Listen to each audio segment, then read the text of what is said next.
Hey, Board Gamers, BJ for Board Game Gumbo here, and for 4 days out of the year, everyone is focused on Essen. That's right, Essen Spiel at the Messe in Germany. It's the heart of board gaming. It's got over 1,000 games that are going to be shown there, and I've been using W. Eric Martin's list, a fantastic list on BGG of all the games that are coming out, to whittle it down to 200 or 300 games that I would have been interested in, and then I posted a blog of the top 20 games that I have the Envie to play.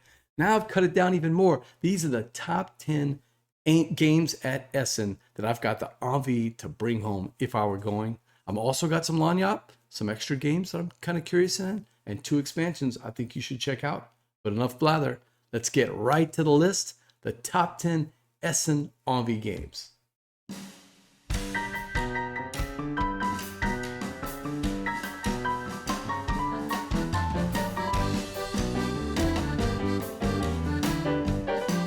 And before I get to the list, I want to talk about 2 expansions that I would have run to. One of them I didn't know about until recently. One of them I've already played. And that is, the 2 are Underwater Cities Data Era. I read a great blog from the designer Suchi, who talked about the development, how long it's taken him to get this expansion to finally be published, and how proud he is of it. So I love that game. It's one of my top 20 games of all time. So I would definitely pick up Data Era. It looks like it's going to be the final one for Underwater Cities. And then the second one is one I've already played on BGA a ton. In fact, I finally won last night. I played with my buddy Doug from the Acadiana Board Gamers, and he beats me like a drum every time, but I finally beat him last night in our game on BGA. And that is Sea Salt and Paper Extra Pepper. So I already own the other expansion, but Extra Pepper is fantastic. It absolutely completes the game. I don't ever want to play Sea Salt and Paper without the Extra Paper expansion.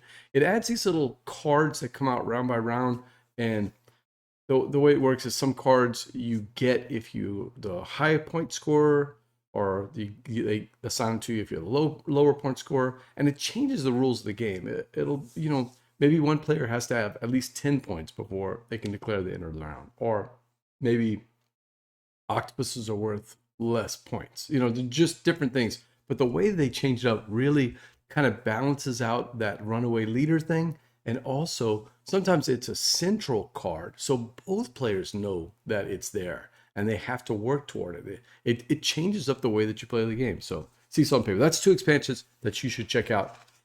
But enough blather. Let's get right to that list of 10 games that I've got an envie for at ESSEN SPIEL.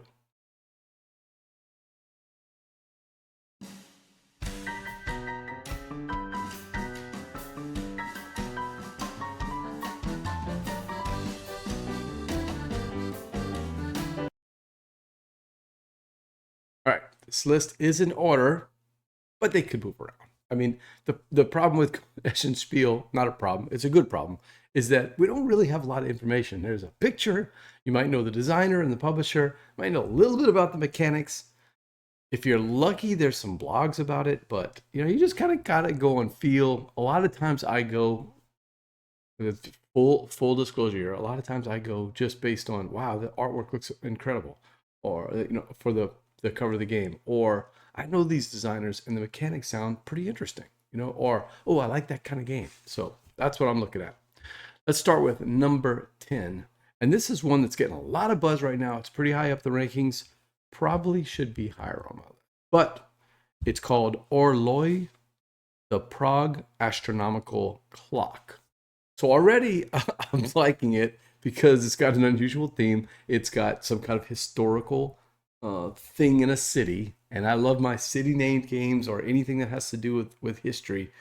Something I didn't know about. I didn't know about this clock before. I've never been to Prague. It's one of the cities I've always wanted to visit, and I'm going to get there someday. It's designed by Pero Ganas, and it's a 2-hour mid-euro.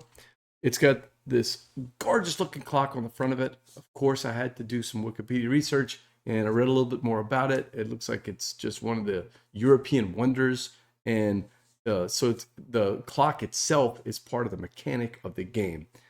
It's intriguing. It's different. So I'm all in. A lot of beige.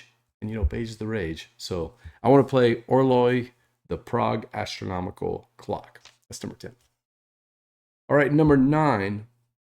This is a game from Vladimir Sushi, one of my favorite designers. Obviously, Underwater Cities, one of my favorite games. And I just finally got Messina for 1347. Haven't played it yet, but we play a lot of Sushi games here in the Gumbo. And he's got a new game from Delicious, and this one looks a little bit different than his normal games. I mean, let's face it, these are good, solid midweight Euros. Lots of thematic connections with the mechanics, which is what I do like, but they're also crunchy. But he's got a game called Epona, named after the Roman goddess to take care of horses, if I remember right. And it's got a great theme. It's building out a horse empire. With a beautiful box cover, by the way. Building out a horse empire after World War I, after the Great War. And so it's supposedly a tiny little bit more family friendly. In other words, a little bit lower on that BGG rating scale I'm expecting, but still having all that sushi goodness, that crunchiness. So that's Epona. I love the box cover. I think I could probably get my wife to play it just based on that box cover. So that's number 9, Epona. And that's one that would probably come home with me because I have the envie to play that one. All right, let's go to number 8. And this one's on my list. Anybody that knows me and has been following the blog or playing games with me lately knew that I was going to put this one on. And that's Map Masters from Belgium's Captain Games. I actually wore this jersey just for this game because I'm such a big fan of Duck and Cover. I played it again last week. Duck and Cover from Captain Games, great little family weight game. Yeah, it's not a lot of strategy, but it's such a hoot to play with kids, with friends, with families, that they got me intrigued to see what's coming next down the pipe from Captain Games. Plus, I love those guys. I'm going to hopefully see them again at BGG, and they have the best booth. They're just really fun to be around. You can see the excitement that they have for games. Map Masters is a game where cards are handed out with maps on them, and players have to put together the maps and then, I guess, run through the map or make it the best way to get from one point to the other. Not a lot that I know about this game because there's not a lot about it, but I haven't seen it in person yet. But 1 hour family game, 1 hour wonder, as Chris Kirkman always says. Map Masters from the geniuses over at Captain Games. I'm in. I mean, that's simple. This is one that would definitely come home with me. In fact, if it's at BGG Con, I'll get it, and you'll see me writing about it on the blog. That's Map Masters from Captain Games.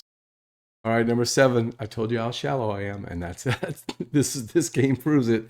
It's called Moon Bunny. It's from Hot Banana Games. I mean, come on. If the company name is Hot Banana, it's already going to tick up on my list. But this game, look at the cover of this game. Moon Bunny has this just sad-looking bunny looking out on the stars. I just adore this.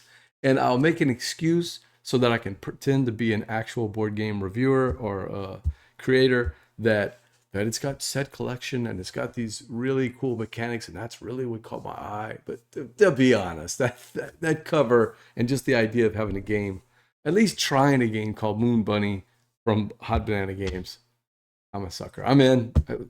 I'm sorry you're watching this video. I didn't make you watch this video, but this is what I do. This is part of my brain that at least one game on this list is just going to be, wow, that's such a striking cover. So I'm that shallow. All right, number 6 is on here for a very specific reason, and that's Echoes of Time from Cranio Creation. I had my questions about this one because I've seen some people that have played it early, and there was some questions about the mechanics, but it's from Simone Luciani, who is my all-time favorite designer, and that's a tough one. So I've got great designer. I love the Italian philosophy of designing games. We've got hand management. It's tile laying. It's time building with a hand management, and supposedly maybe even a little bit of multi-use cards. All those things tick off a lot of the boxes on games that I want to demo, maybe even take home. Jury's out because I've seen a couple of people with negative reactions. Doesn't matter. I'd probably try it anyway. So that's Echoes of Time from Cranio Creations, from the mind of Simone Luciani and also Roberto Pelle. So it's a game I want to try. I have the envie to play that one for sure. All right, number 5 is another game that people are going to figure out why it's on there in about 2 seconds, and that's Carnival of Sins from Tangus Games. I'm not sure how to say that. And of course, obviously, if you click on the link on BGG and you see what the mechanics and what the setting is all about, you'll know why it's on the list. It's New Orleans. Anytime there's a game about Louisiana, I mean, I've got the hat on. That game is going to get on the list. This one looks like kind of a Mardi Gras theme, like a Mardi Gras ball or Mardi Gras carnival style in New Orleans, where people are dressing up and they're trying to figure out, who's who on this thing. So not a lot I know about this game, but it looks pretty cool. It's got very striking art, maybe a little too striking, but I would at least try it. Who knows? It'd be on that shelf right there with all my other Louisiana games. So I do tend to collect them. And that's Carnival of Sins from Tangus Games. All right, we're getting to the big 4 here. All 4 of these, I mean, I wasn't sure where to put them on the list, so I'm just going to lay them out. This is probably the order, though, because it's moved around a lot if you've seen the blog. And number 4 on this list is a game that I've actually played probably 3 or 4 times already, and that's Bohemians from Portal Games. I've been watching the development of this game because Ignacy Trzewiczek is a inveterate blogger. I mean, he tells us everything as games are coming up. So all about the way the game has come up and the artwork and everything. I just love the setting. This is Paris in the beautiful times, and you're a struggling artist, and you're trying to make your way, and you're trying to devote your time to doing art, but also you got to make money to survive. And basically, it's a deck builder, and I've played it. It's a deck builder with some twists. The deck building mechanic does come out each round, but you have to lay out things in a particular order onto this mat that you have so that you can develop the art points, so that you can buy more cards. But if you don't complete certain goals each round, bad things happen. Really bad things happen. Things like diseases and other things, because you're either neglecting your health, or you're not feeding yourself, or you're not taking care of your job. So it's interesting. It's by a designer I'm not that familiar with, Jasper de Lang, and I'm assuming that he's related to Robert Mutt Lang, who was the driving force behind Foreigner's amazing 4 album and a bunch of other albums.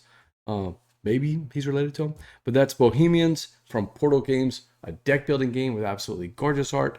And check that one out. You can check it out on BGA if you want to play it yourself. Number 3, another conceit. Previous game I've played on BGA. This game I've actually played in person with Mitchell. This is Luthier from Paverson Games. Dave Beck knocks it out again. Distilled was an absolute surprise to me because I wasn't sure that I liked it the first time, and the more I played it, the more I dug it. It's an interesting game about a little bit of push your luck, a little bit of engine building. Luthier is different from Distilled for sure. It's a big old meaty Euro. It is absolutely gorgeous, and it's got the coolest theme. You are players that are renowned instrument makers, and you're trying to impress all the locals, and put on these big performances with the orchestra.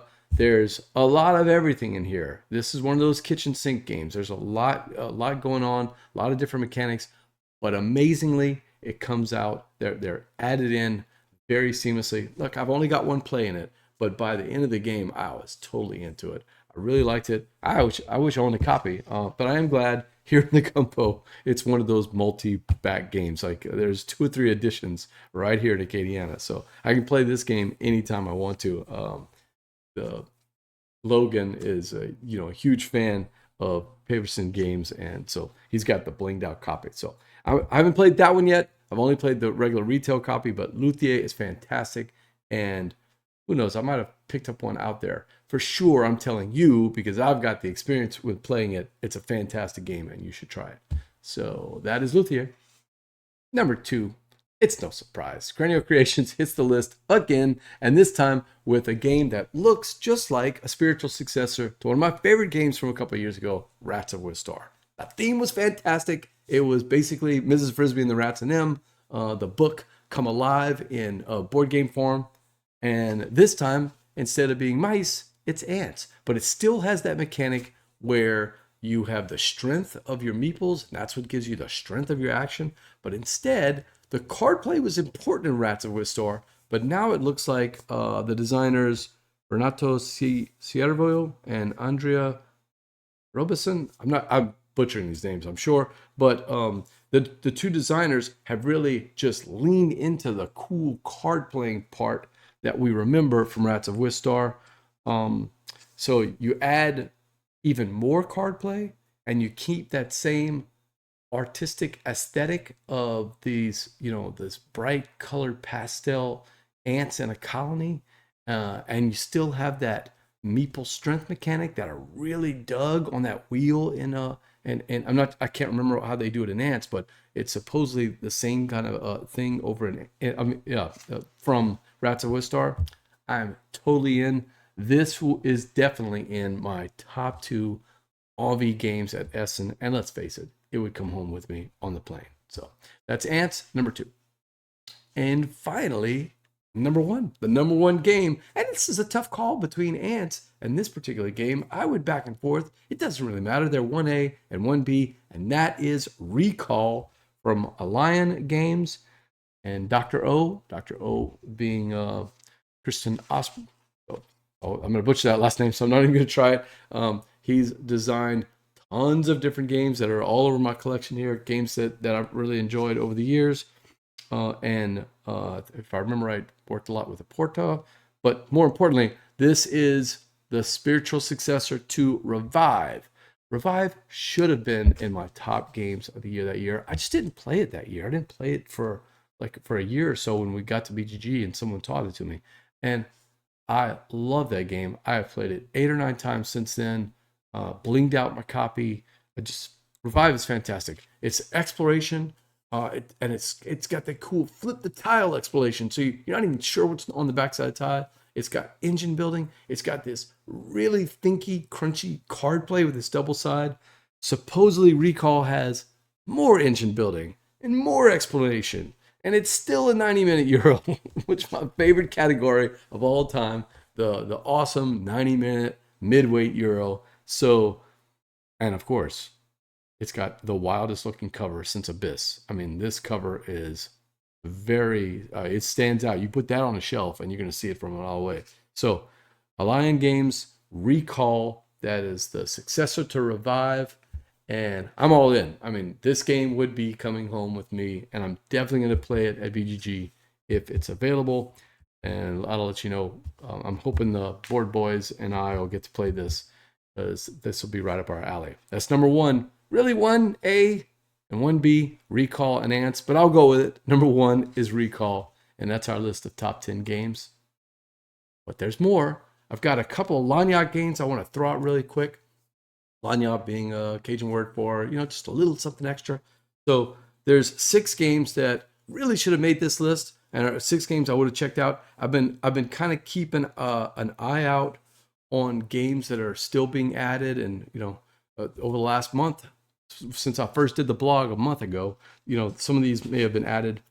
And number 1 on that one is a game from Thomas Holek that's getting a lot of buzz, and that is Aquaria, I think is the name of it. And that is a game from Delicious Games, and that is all about having a little saltwater aquarium in your house. So that one looks pretty interesting. I saw Ben Maddox from 5 Games for Doomsday. It put it on his list also, so it's getting a little bit of buzz. The second one is Pulitzer, and that's a game by David Vaccario from Tranges Games. Not sure if I'm saying that right. Investigative journalism in the 1970s. What? A game about winning the Pulitzer Prize? What? Of course I'm in. It's got, stickers and string and pins on the wall and everything else, sort of giving you that Watergate aesthetic that we loved from Capstone Games. What? Of course I'm in. Yeah, Pulitzer. That's one. I don't even know why it's over here in lagniappe. This would be in my top 5 games. I would definitely bring Pulitzer home. Next one, Sashi and Sashi, another game. Every game from Sashi and Sashi I've tried has at least been interesting. Maybe not my favorite games, but they're always very interesting, very puzzly, and they have a really cool theme. How about The Great Evening Banquet there's a fanciful banquet, and we gotta get the guests ready and do something. I mean, hopefully the mechanics will tie to this really cool theme, but it's got really cool artwork. It looks interesting. Number 4, Kokeshi, a cheat. I've played this one on BGA. Don't quite understand all the mechanics because we were just kind of clicking around on BGA. We didn't really read the rule book. We just tried to learn it. By the second game, started to figure it out. Basically, it's putting these little Kokeshi cards in these columns, and you want to build them up so that way you can get some engine going, but you also have to build up the other ones because this one might tag to the one to the left or the right or different colors. So it's from Igor Knop and Andrei Turuya. I did a terrible job of writing these names, by the way. I should have printed this out instead of handwriting it because my handwriting is terrible. And that's from Grand Gamers Guild. Kokeshi, that is available at ESSEN, and I'm hoping to see it in the States so I can pick up my copy. Because I do like the artwork. The production is really cool. Number 5, a Danny Garcia game, Coming of Age. Okay, so Danny Garcia, normally it's like cities or medieval stuff or, you know, all this kind of beige Euro things. Here's one about taking a little baby and bringing it up into adulthood and all the trials and tribulations along the way. I'm in. I mean, it sounds fantastic. So that's from Ludanova Games. Pursuit of Happiness was fun, kind of as a solo game. At least that's what I remember. And I don't remember really enjoying any other of these growing up games.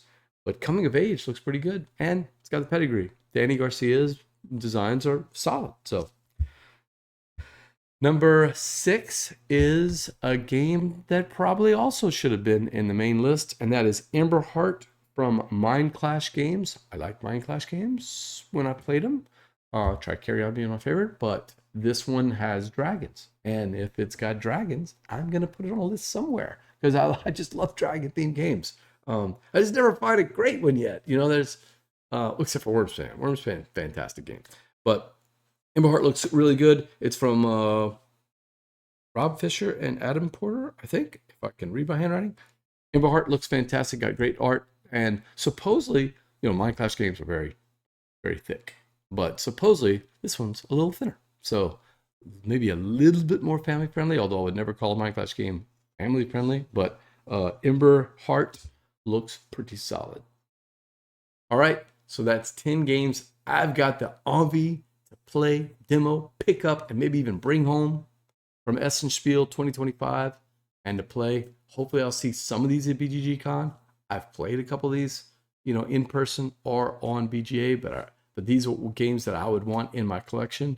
If you have games that you know about, that you're excited about, and I missed, hey, post them in the comments below. I'll check it out. I mean, there's over 1,200 games on the list.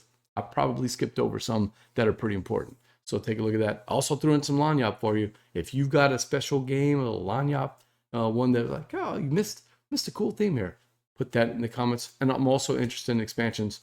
There was a few expansions I was interested in, maybe 5 or 6, but it was easy to whittle that down to 2. But I want to hear about your travel station if you go, ESSEN SPIEL if you go. I want to hear about the games that you pick up if you play them at BGG Con. But until next time, les allez bon temps rouler.